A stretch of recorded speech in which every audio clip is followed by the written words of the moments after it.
हरे कृष्णा।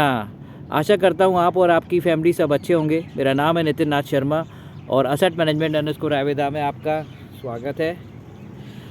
सबसे पहले तो आपको बसंत पंचमी की बहुत बहुत शुभकामनाएं।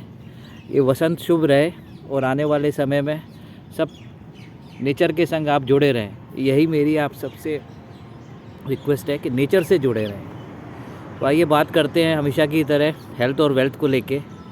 वसंत पंचमी से नई जो ऋतु होती हैं और जो नया जो मौसम होता है उसका शुभारंभ होता है। इधर आप देखेंगे ठंड भी अब आगे जाके कम होती जाएगी, तो एक तरह से क्लाइमेट इन्वायरमेंट चेंज होता है, मतलब पूरा का पूरा चेंज हो जाता है। मतलब एक ऋतु के बाद दूसरी ऋतु आती है, फिर ऐसे चेंज होता जाता है। तो वही चीज़ आप देखेंगे हमारे यहाँ भी स्टॉक मार्केट में चेंज होती जा रही हैं चीज़ें। बहुत सारी चीज़ें जो पहले थी अब नहीं है और आने वाले टाइम में और चेंजेस होते जाएंगे।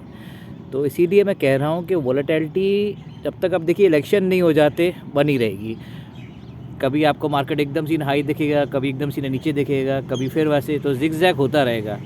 जब तक इलेक्शंस कंप्लीट नहीं हो जाते, रिजल्ट्स नहीं आ जाते, तो ये इश्यूज़ रहेंगे ही रहेंगे। तो इसीलिए आप या तो NFOs के साथ इन्वेस्ट करें, लमसम इन्वेस्ट करना चाहते हैं तो नए फ़ंड जो आए हुए हैं, जैसे SBI का एनर्जी अपॉर्चुनिटी फ़ंड है, तो ये एनर्जी सेक्टर्स के अंदर पैसा लगाएगा। बजाज के अंदर लार्ज एंड मिड कैप का NFO आया हुआ है, तो ये large and mid cap stocks में लगाएगा। कोटक का एक आया हुआ है टेक्नोलॉजी फ़ंड, तो IT सेक्टर्स में लगाएगा, क्योंकि आने वाले टाइम में आर्टिफिशियल इंटेलिजेंस है ही। और पीछे HDFC टेक्नोलॉजी आया था तो उसके भी रिटर्न्स अच्छे आ रहे हैं, तो IT में आप ऐड कर सकते हैं। एक बड़ौदा का अपना इनोवेशन फ़ंड है, इनोवेशन फ़ंड, तो इनोवेशन टेक्नोलॉजी है, मतलब वही AI पर ही आ गया देखा जाए तो। बड़ौदा का इनोवेशन फंड्स है, ऐसे काफ़ी सारे हैं। और क्या बोलते हैं, कैनरा रोबेको का मैन्युफैक्चरिंग है, तो ये सारे NFOs चल रहे हैं। HSBC का असेट एलोकेशन फ़ंड चल रहा है।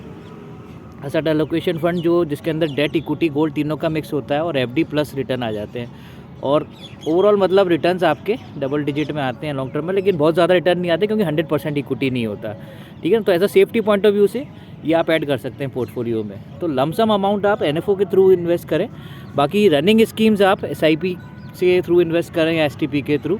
मतलब कहने का मतलब है कि मार्केट सिनेरियो में, जो करंट मार्केट सिनेरियो चल रहा है उसमें वोलेटिलिटी बनी हुई है, तो इसलिए अपने पोर्टफोलियो में असेट एलोकेशन बनाए रखें।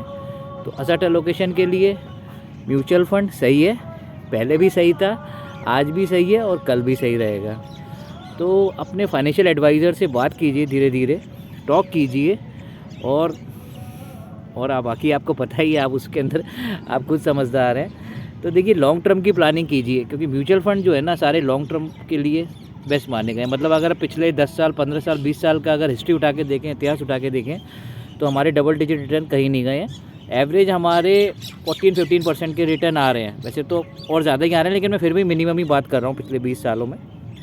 तो आपका जो रिटायरमेंट है, जो रिटायरमेंट के लिए जो फंड्स जो इकट्ठा करते हैं, पॉलिसीज़ करते हैं इंश्योरेंस की, या बहुत सारे और भी प्लान होते हैं, लेते हैं, तो उसके लिए रिटायरमेंट के लिए सबसे बेस्ट प्लान आप म्यूचुअल फंड के थ्रू इन्वेस्ट करें। छोटे छोटे अमाउंट से इन्वेस्ट करें, स्पेशली सैलरी वाले पर्सनस जो प्राइवेट जॉब और जो गवर्नमेंट जॉब भी कर रहे हैं, जिन्हें आज पेंशन नहीं मिल रही, तो वो अपना SIP के थ्रू अपना पेंशन इकट्ठा करें।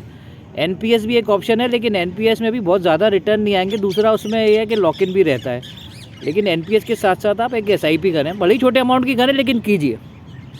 तो ये आपको बहुत बड़ा पर्पस दे जाएगी, क्योंकि लॉन्ग टर्म में आप कंपाउंडिंग के जो फार्मूला होता है, कंपाउंडिंग जो ब्याज पे ब्याज जो होती है, तो उसके ऊपर चक्रवृद्धि ब्याज को बढ़ाने के लिए और एक बड़ी वेल्थ क्रिएट करने के लिए टाइम देना पड़ता है। तो टाइम बहुत ज़रूरी है। तो प्लान कीजिए, अपने गोल्स अपने डिसाइड कीजिए कि भाई मुझे रिटायरमेंट के लिए पैसा इकट्ठा करना है, या बच्चों की शादी के लिए, या बच्चों की हायर एजुकेशन के लिए।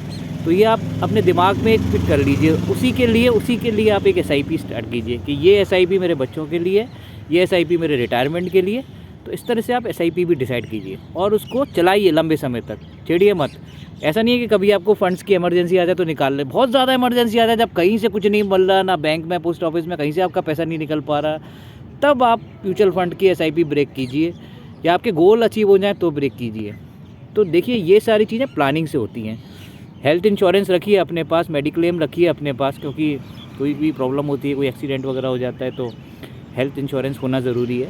और लाइफ की सेफ्टी के लिए आप लाइफ इंश्योरेंस लें, लेकिन टर्म इंश्योरेंस, ठीक है ना। मनी बैक पॉलिसी के चक्कर में मत फंसें। मैंने पहले भी कहा है, आज भी कह रहा हूँ, फिर से कहूँगा। देखिए बाकी आप खुद समझदार हैं, ध्यान रखिए अपना और अपने परिवार का।